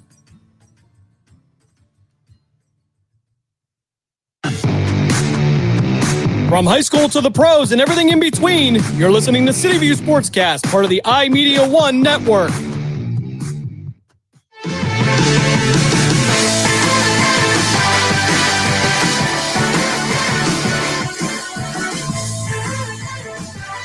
And welcome back to Just Football. I'm your host, Matt Emsch, and we go from one part of the crew to another part. We have Coach Bob Gessler on the line. Coach, how you doing? I'm doing great, Matt. Everything. I'm sitting on the back porch, enjoying a little bit of cool fall evening, a little overcast, but overall, no rain till tomorrow, so all is good. All is good, and I appreciate you taking time out to be here with us. I feel bad. I completely dropped the ball and forgot to address that Notre Dame Ohio State matchup with Mark Means. We will get back to that because, as I mentioned before, when we started the show, he has an interesting situation with his wife being a Notre Dame Fighting Irish fan. So why don't we start off with that right there, Coach? What'd you think about the game? Well, first of all, it was two outstanding football teams going at each other. I really thought Notre Dame may have had the edge. But, again, that happens. When you play in these big games, you get what you get. Very exciting. Disappointed in some of the fourth down tries. Should have gotten it. That's just how that goes. But the one thing I have to mention, when I was watching the game and it was that last two plays, on the goal line, as a coach, I'm looking at it going, they look like they're overloaded now. It would have been to Ohio State's right, defense left. And I'm going, there's no hanger.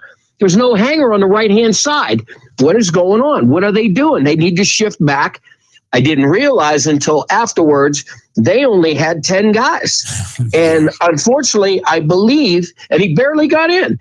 So if he would have had that 11th player playing on the edge, I think that would have been a whole different story. But, kudos to Ohio State. They got it done. Huge game. They both played their rear ends off. But as a Notre Dame fan, I was a bit disappointed. Yeah, and, as I said, when the show started, I'm a fan of both. You know that. But, when it came down to it, I was dressed in Notre Dame gear. Yep. I was, an Irish really hoping for them to win. I think it's been since 1937 since the Irish have beaten the Buckeyes, and man, what an incredible just after party that would have started with watching everybody jump the field. But what from what I had read that Marcus Freeman said he didn't know that they only had 10 men on the field, which obviously, and I agree with you, Coach, 101%. The way they were playing now, that one almost interception by the linebacker there, he almost had that. That would have put it, away, obviously. But, when the head coach does not know, when Ohio State substituted running backs, the fact that they didn't know that there was only 10 guys on there, let's be honest, at that level, you're supposed to have someone, if not multiple guys, counting how many players are there. So I don't know how they dealt with it, how it's being dealt with, but I agree with you 101%. If they would have had 11 guys on the field, I truly am not being again, everybody knows you're listening. I'm a fan of both. I just don't think that Ohio State would have won that game with 11 on 11. They would. I agree with you, Matt. They would. I believe they would have stopped them. But here's the problem with that: if, ands, and buts. Yeah. How do you hang a coach then? You got 1 second to go in the game, or 6 seconds on third down, and you're worried about this, and this. That one little thing, which is huge. Personnel, it blew it up. But again. Great job by both teams. I don't want to say the better team won, but on 2 downs, the better team won. Yeah. I mean, you have a team like Ohio State, and you're playing against 10 with your 11. 99% of the time, they're going to come out with a win. Switching to high school football, yes, sir. You guys have a good matchup this week. Who do you guys got? Okay, we have Western Reserve Blue Devils, and I may say that this is going to be a very, very interesting game. John Armini, back in the day, and as Craven would say, you've coached everybody in Youngstown. John played for me at Volney Junior High School. He's one of my linemen. He's a very, very smart player, back in the day, and he makes an excellent coach. I point out, look what he did at LeBray. I mean, basically, he turned that program around. And so I really think it's going to take him time. But, I mean, after all, he's got one loss going into this game. Now, whether he can hang with Springfield, that's a different story. But Right. that's on the coaches all week to get them prepared. I have been, obviously, with us calling, me and Matt Lipsack, calling all of the Mineral Ridge games, we all, three crews, get from Dave Ferris, our wonderful engineer at Western Reserve.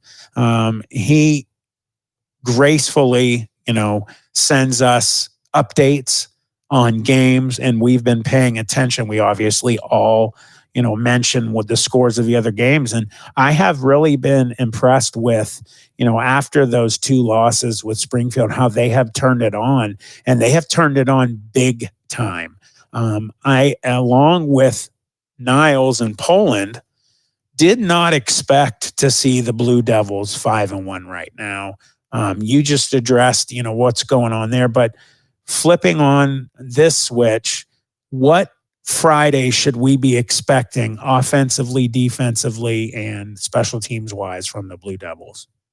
Well, that's going to be tough. They're going to have to play all aspects of each, and I say it's a third of the game: special teams, defense, and offense. And Springfield Tigers have been hitting all gears on all three segments. I mean, every third of that game, they've really been hitting it, and they've scored on all three of them: defensively, special teams, and offense. So basically, Western Reserve cannot make a mistake. Now, I talk about scheduling, toughness of schedule. I believe that Western Reserve, they played Melbourne, which was a pretty good football team, and they got beat 26-7. Conneaut. Now, here's a team that is building over the years. Before you knew when you went up to Conneaut, and you said, well, that's a win. Not no more. And they played them tough, and they beat Conneaut 28-24. But then you have Combliana, who's in a bit of a slide. They beat them. McDonald hasn't been doing well. Now, Lowville, again, they beat Lowville, but by a touchdown. I don't know anything about their last game with Everett, PA. They beat them 31-14. But in all honesty, I believe that they've been playing better football. But on the other hand, so have we. So, our games, Matthews and Waterloo, that was a little, those are kind of walk-ons. You see big scores on that, 70-0. Oh, yeah. 56-0. But the surprise was last week. Jackson Milton going in there undefeated. And I really thought, reading the paper and looking at some of the stats, that they were going to throw all over them. It ends up that they get beat 35-10. Now, they hung with Springfield, but Springfield was just too tough in all aspects, and they just kept them pinned. They bent. They didn't break. And I'll tell you what, they did an outstanding job. So, with losing the South Range in the first game, we know South Range. They've done it. They're just a good football team, and that's great, and that's good for them. Geneva, the other loss, Jim and I, again, we're up at that game. Mistakes, Matt. I would tell you timeouts. They could have done a better job with that. I'm looking at it through the coach's eyes. But overall, they played them tough. And I'll tell you what, Geneva's a good football team. They've turned that program. They've always been good. They slacked a little bit last year or 2 years, but now they're picking it back up. They got a great football team, and Springfield and them battled it out till the end. So I think Springfield can do a great job against them. Only, and same way with Western Reserve, the person who makes the least mistakes will win the football game. It's easy stuff. I agree. And, me and Matt Lipsack got to see both of those teams, and Lowville And also, you had mentioned, I'm sorry, I need to go back here for Springfield, Jackson Milton. You know, what happened, I'll just say real quick what happened with Mineral Ridge. I truly, truly believe, again, not being a homer here because me and Matt call those games, they lost their starting quarterback with less than 2 minutes in the beginning of the game. Mineral Ridge is different when he's in there because then you get Ian Erb, who is incredible. You get to have him doing his thing instead of him focusing on quarterback. He's a good quarterback, but man, when you have all of your weapons available, they're a different team. And, you know, last week, unfortunately, the Rams lost to Lowville. I'm going to tell you what, they have a really good passing game. So for Springfield, you know, you guys took care of business, as you said, I believe, or was that Western Reserve that beat Lowville? Western Reserve. Right. So again, just impressive. Both teams. I think this is going to be a great game. The more and more I hear about Western Reserve, the more impressed I am. And you know, that coaching staff up at Springfield Local, I mean, you guys know everything about them. They're phenomenal. One of the best. So that's going to be a great game. You know, we have about a minute before the break here. Real quick, Bob, you know, give me a couple teams in the area that you're just impressed with. Oh, yeah. Ursuline's really getting after it, and they're doing an amazing job. I felt bad for Fitch, but unfortunately, the two area teams, you know, what do you do? I think Fitch will be okay. I think Fitch is going to do fine. I think Springfield, if they keep rolling and do what they can do, I think they can go deep into the playoffs. So there's a lot of teams that are out there that I think are doing a great job. You know, we talk about Niles. Niles is a big surprise. You didn't hear too much about Niles in the pregame, but or in the preseason. And, you know, they're silently winning games and doing what they got to do. The ones that I really am not impressed and I really thought would do well is McDonald. I really thought that they would shine a little bit, and I just, you know, I haven't seen a game yet, or will, and I'm just I was kind of disappointed. I really thought that they'd have a run on it, but you know, things happen. They do, and you know, I agree with you, and you know, more than anything, I'm just impressed with those teams you mentioned. What time is pregame and kickoff with you guys? I believe it's usually 6:35, and then we start the game 7:00 kickoff. All right, Coach Bob Gessler, thank you for calling in. We greatly appreciate it. Good luck Friday. We'll be right back, everybody. Thank you. W&M Quality Roofing, LLC is an insured and bonded Mahoning Valley family-owned roofing business. At W&M, we treat your roof and home as if it's our very own. Give us a call at 330-647-0610 for a free estimate. Did you get damage from the latest storm? We also offer financing and specialists for insurance claims. For professional and efficient service, call W&M Quality Roofing at 330-647-0610. SNK, painting your house today. SNK, painting your house SNK Painting provides exceptional painting and refinishing services to the Mahoning Valley and surrounding communities by being an industry leader in our field, focusing on customer service and delivering extraordinary results. We offer interior and exterior painting, and we specialize in cabinet refinishing with affordable cabinet solution. Call SNK Painting for your free estimate at 330-505-1910. SNK, painting your house today. With over 30 years of experience, Madurix Butcher Block in Mineral Ridge is a quality-driven company focused on great personal service. Our fresh meats are of the finest cut. We make a variety of burgers, sausages, and a full line of deli meats. Using our own smokehouse, we prepare different types of jerky, snack sticks, kibasi, bacon, hot dogs, and bone-in hams. When your tummy needs some relief, call 652-BEEF. That's 330-652-2333. From high school to the pros and everything in between, you're listening to City View Sportscast, part of the iMedia One network.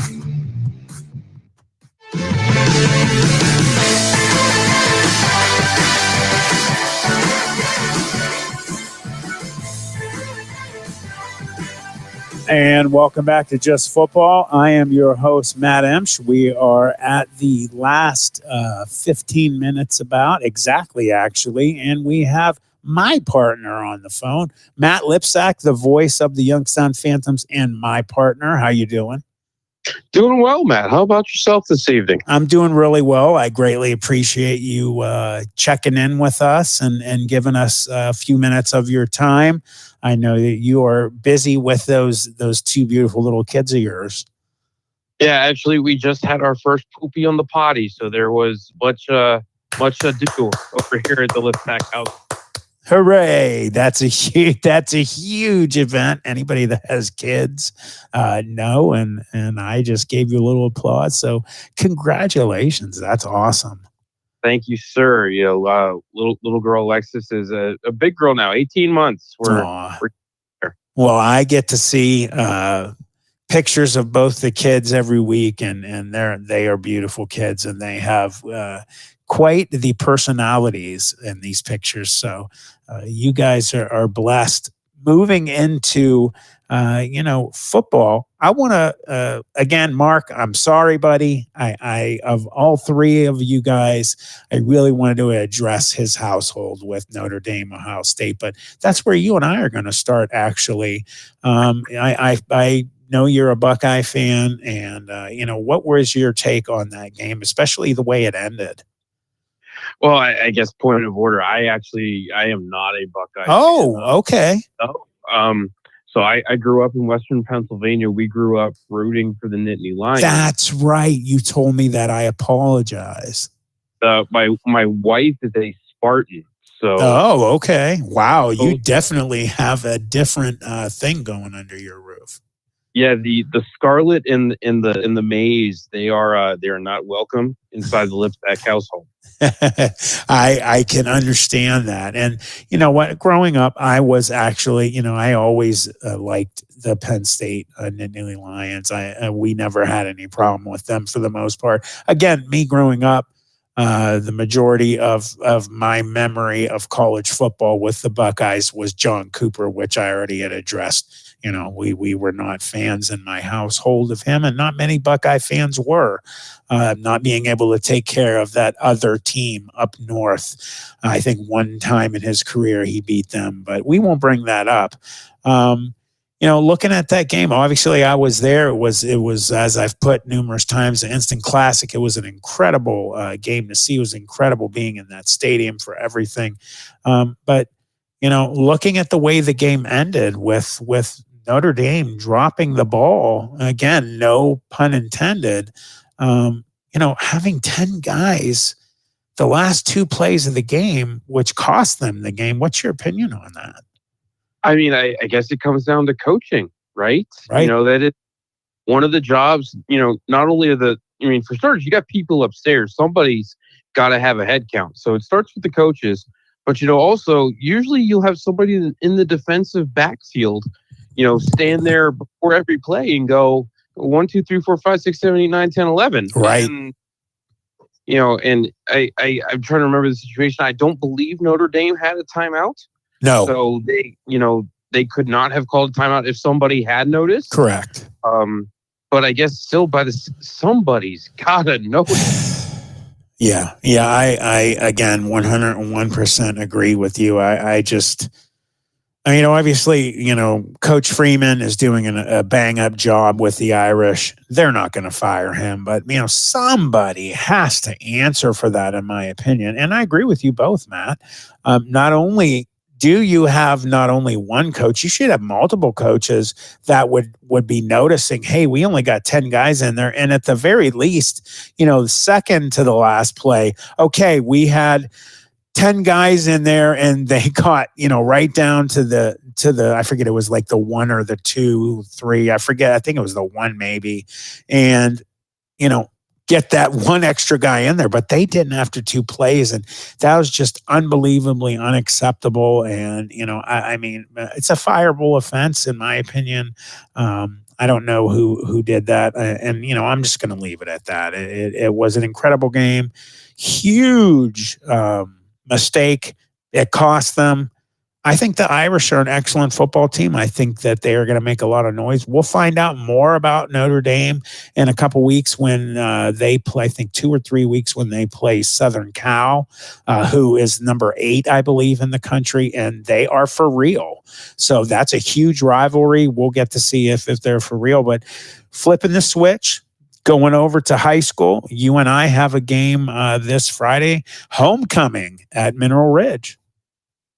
Yeah, absolutely. The Ridge Rams are going to be hosting the Matthews Mustangs, who got their first win of the season this past week against Ashtabula St. John. And, Brian Shaner was very complimentary of the Mustangs. He, really he saw the hustle that they are putting out there on the field. And, 1-5, he thinks that maybe the effort they're putting in isn't, the record isn't indicative of the effort that he's seeing on film. I see. Okay. Well, you and I obviously have a front row seat. We have, the last X amount of weeks, which, I heard you yesterday. Great job with Mark Means on By All Means, by the way. I heard you talking about, just in general football and, issues that have worried, you and I through the weeks. You made quick, comments about it, but you and I have been watching, and also, as you mentioned, here we are, Game 7, fast as heck. Unbelievable that we got here. My old partner, Tim Continenza, used to always say fastest 10 weeks in sports. And he wasn't joking. And, you just have looked at me and said, I can't believe how fast it's going. But, they've only lost 2 games. You and I, coming up to that matchup last week, obviously we've seen every game. We had some concerns. So those concerns, I said this numerous times on the while we were calling the game. My hat was off to the coaching staff of Lowellville. They did a great job scouting them. Obviously, they had the films, especially of Jackson Milton, and they saw where those weaknesses were, and they they addressed them, and that's exactly where they hurt them. They're going to obviously not have a team like Lowellville or Jackson Milton this week. But, I think that they're going to play, a lot harder than their record, shows. And as you just said, and we'll hear your interview with Coach Shaner on Friday, he has respect for them. So hopefully they can, with this matchup, address some of those problems and move on. Because as you and I have also mentioned, the meat of that schedule is coming. Yeah, absolutely. You could maybe kind of look at this as a get right game for Mineral. Try to fix some of those things. Now, Lowellville has a different class of athlete. Michael Ballone has to be, top 5, top 10 quarterback in the Mahoning Valley. I agree. So not every team can trot somebody out onto the field and throw for 265 and 4 touchdowns. But at the same time, these are things that we have seen Mineral Ridge struggle with throughout the season. The long down and distance, when you're thinking, okay, we should be able to get an easy stop here and get off the field. But, we have seen, Pymatuning Valley from their own 2 convert a 3rd and 18 and pick up 21 yards. We've seen Waterloo with a 4th and 12 on their 29 throw a touchdown pass. I guess on the Ridge 29, not their own 29, but still, those long down and distances, the weighty downs, as Coach Tomlin calls them. We have seen the Ridge defense struggle to get off the field. And, again, this can be looked at as a get right game, but you've got Springfield in 2 weeks. You have Western Reserve the week after that. You have McDonald the week after that. So you cannot afford to look past Matthews in their 1-5 record, because you have to get your team right to get to the next 3 games. There are 4 weeks left in the season. You are sitting 8th in the region in as far as computer points go, with the potential for a home playoff game. And, we got to get right. I 100% agree with you. You said it perfectly. And, Matthews is going to go into this game looking to have a winning streak. They are going to have, the Rams are going to have a huge target paid on them this week. What better way to win game 2, but not only to beat a good team, but to beat them on homecoming. Let's be honest, if I was the coaches at Matthews, I would, as many coaches always, utilize this corkboard material, quote unquote. They made us their homecoming game, guys. They expect to win this game. What better way to hurt them in the playoffs, and just their schedule, and us to better ourselves by to beat them at homecoming.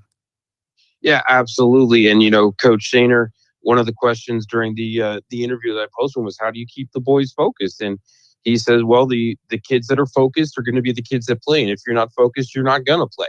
So that, speaks for itself, really. Coach Shaner is he understands that, homecoming is a thing, but he has a football game to win. And these wins are important, whether you're playing somebody that's 1-5 or 5-1. Right now, Ridge has lost 2 of their last 3, and they need to stack some W's here as we roll our way toward week 11. I agree. And, everybody, same as always, 6:45 p.m. for pregame with me and Matt on City View Sportscast. You can find that at Western Reserve Radio. Will be the 3rd game. And then 7 p.m. kickoff. Matt, what can you tell us a little bit in our last 2 minutes about the Youngstown Phantoms? So the Phantoms have their home opener this weekend, Saturday the 30th. Puck drops at 7:05. We're doing $5 tickets and $2 pints for this game, because the fans are going to be raising their championship banner from last fantastic playoff run. And get to your seats early if you're going to come to the game, because I think that banner's going up about 15 minutes before puck drop. You can call the Phantoms box office for tickets or more information. 330-747-PUCK. That's 330-747-7825. There's going to be tailgating. We're going to have some food trucks at the Cavelli Center starting at about 3 o'clock. I heard there's going to be a bouncy house, probably cornhole. I imagine there will be some ball hockey going on out in the spots. Probably, get to, see the guys a little bit before the game. And then, of course, like I said, $5 tickets, $2 beers, get to see the championship banner going up. It should be a great night for hockey on Saturday. Go to your high school football games on Friday, but then absolutely get down to the Cavelli Center on Saturday and support the boys. Who did you say they're playing again? I'm sorry. Team USA. That's right. That will be very interesting, and good luck to them. And Matthew, I want to thank you for being here, taking time out of your schedule with those 2 Rugrats there. They're awesome. And I will see you Friday, sir. Sounds great, Matt. You take care of yourself, and go Rams, go Phantoms. Yes, sir. Go Rams, go Phantoms. That was Matt Lipsack, the other half of my team, the Matt Show. Again, listen on Friday. You got 3 great games on Western Reserve Radio and City View Sportscast. I'm Matt Emps. This is Just Football. We'll see you next week, everybody.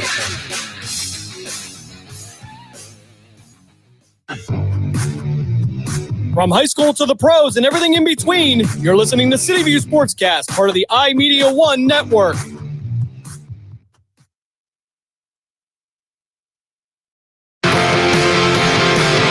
If you are seeking a skilled photographer in Northeast Ohio with experience in capturing documentary-style photographs for various occasions such as family events, weddings, graduations, sporting events, and other special occasions, look no further than Colleen Moore Photography. Accessible via ColleenMoorePhotography.com, or she can be reached at 330-314-7547. Shining Stars Dance and Baton in Niles, Ohio is home to state, regional, national, and international world champions. They offer a wide variety of classes for ages 2.5 and up for boys and girls. Celebrating over 31 years in business, the excellent staff of instructors will help take your baton twirling skills to the next level.